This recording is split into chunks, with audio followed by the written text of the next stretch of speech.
Perdana Menteri Datuk Seri Anwar Ibrahim berkata sehingga kini tiada menteri dalam kerajaan perpaduan pimpinannya terlibat dalam amalan yang menyalahi tadbir urus dan tata kelola.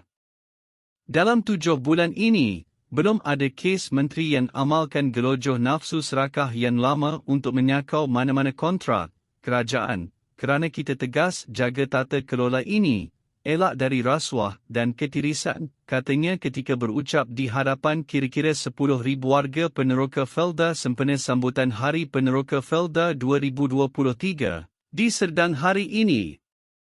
Kita hadapi masalah ekonomi yang berat, hutang begitu banyak, masalah tak selesai tapi saya yakin sekiranya kita di landasan betul, elak ketirisan, elak tamak haloba, elak nafsu serakah, elak ambil kekayaan bukan hak kita, saya yakin Malaysia akan bangkit sebagai negara hebat dan gagah di rantau ini, katanya.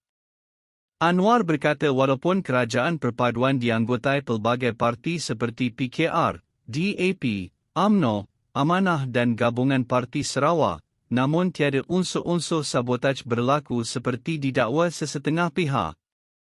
Saya dalam PH, Pakatan Harapan, Datuk Seri Dr. Ahmad Zahid Hamidi, daripada UMNO, tapi kita ambil keputusan demi Felda, demi kehidupan orang Melayu, dan rakyat Malaysia kita ambil bersama angkat martabat negara ini untuk hebat semula. Bila saya bentangkan dalam mesyuarat Jemaah Menteri untuk tolong Felda, disokong oleh Timbalan Perdana Menteri Datuk Seri Fadilah Yusof, disokong Timbalan Perdana Menteri Datuk Seri Dr. Ahmad Zahid Hamidi, disokong Menteri Pengangkutan Anthony Locke. Inilah perpaduan yang membawa kebaikan untuk rakyat, katanya lagi. Anwar pada majlis itu menyatakan komitmen kerajaan untuk melupuskan 80% hutang Peneroka Felda berjumlah 8.3 bilion RM.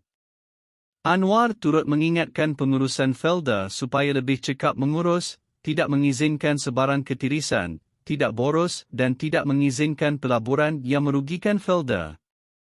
Jika tidak diurus dengan baik, izinkan pemborosan, amalan melabur ikut suka hati, inilah jadinya sehingga kerajaan terpaksa tanggung hutang sehingga 8.3 bilion RM, katanya. Sementara itu Perdana Menteri berkata kerajaan akan meneruskan dana pembiayaan sukuk Felda yang tertangguh sebelum ini dengan menyalurkan peruntukan sehingga 1 bilion RM setahun untuk 10 tahun akan datang kepada Felda. Anwar Ibrahim ketika mengumumkan perkara itu berkata, tindakan itu sebagai memastikan kelangsungan dan usaha penstrukturan semula hutang agensi itu. Beliau yang juga Menteri Keuangan berkata penyaluran dana pembiayaan sukuk Felda tertangguh sebelum ini disebabkan komitmen kerajaan untuk membiayai pakej rangsangan ekonomi.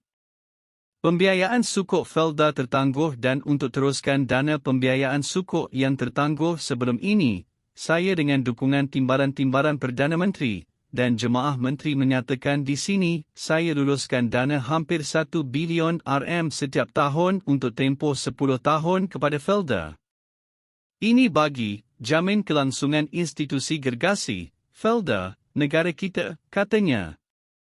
Kerajaan juga meluluskan peruntukan 21 juta RM bagi pembinaan pusat hemodialisis untuk kegunaan 2,000 pesakit di kawasan rancangan Felda. Sebanyak 283 unit perumahan generasi baharu Felda, PBGF, akan disiapkan segera oleh kerajaan, katanya. Anwar juga berkata, kerajaan telah meluluskan peruntukan 7.7 juta RM setahun untuk kos operasi dan penyelenggaraan lampu jalan di kawasan Felda dengan dana itu mula disalurkan minggu depan. Hutang Felda dimansuhkan. Sementara itu, bernama melaporkan mengulas langkah itu, Anwar berkata kerajaan perpaduan bertindak memansuhkan hutang peneroka itu kerana memahami apa yang dihadapi oleh peneroka dan mengangkat semula darjat Felda. Beliau berkata tanaman komoditi lain ialah seperti kelapa sawit, kelapa atau sebagainya. Namun, saya meminta tempoh sedikit untuk Kementerian Keuangan serta Kementerian Perladangan dan Komoditi, KPK, berbincang mengenai implikasi kos tersebut.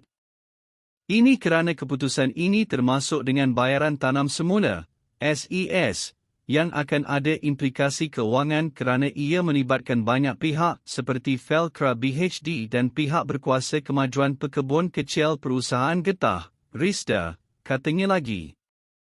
Katanya kerajaan juga mempertimbangkan usaha drastik untuk membantu peneroka getah beralih kepada tanaman komoditi lain yang bersesuaian tertakluk kepada kelulusan kerajaan negeri masing-masing.